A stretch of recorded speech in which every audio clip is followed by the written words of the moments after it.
Magandang araw mga kaibigan, welcome back sa aking channel. Dito lamang yan sa storytelling ng Abot Kamay na Pangarap.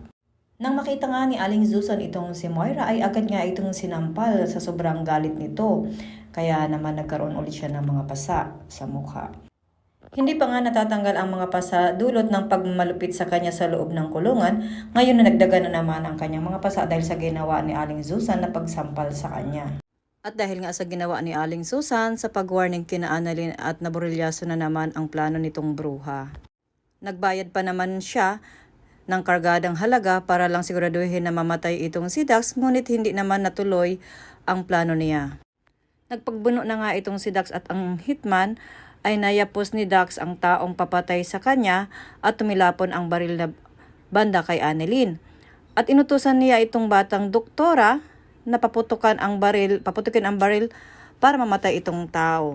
Pero ako lang ba ang nakapansin na napakatanga naman ng mga police escort na ni Danakay pagkat dalawa pala iyon at pareho pa sila armado at pareho pa sila napatumba ng kriminal.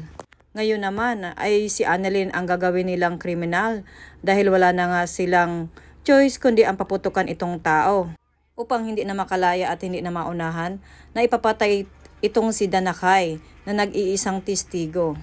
Samantala, itong si Moira naman nung malaman niya na si Dakanay ay isinugod sa Apex Hospital ay inuutusan niya na gawa ng paraan si Zoe na tuluyan niya na itong patayin si Danakay. Dahil kung tuluyan daw itong mabubuhay, ay pati si Zoe ay madadawit. Kaya naman itong si Zoe ay gulong-gulo ang kanyang isipan at sinabi naman ni Zoe na hindi siya mamamatay tao. Sa tingin nyo kaya ay susundin ni Zoe ang kanyang ina na inuutos na tuluyan na itong si Danakay?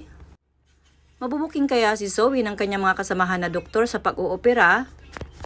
Ito ang ating pakatutukan maya-maya lamang. Dito lamang yan sa Abot Kamay na Pangarap. Nawa po ay masuportahan nyo ang aking channel. Maraming salamat.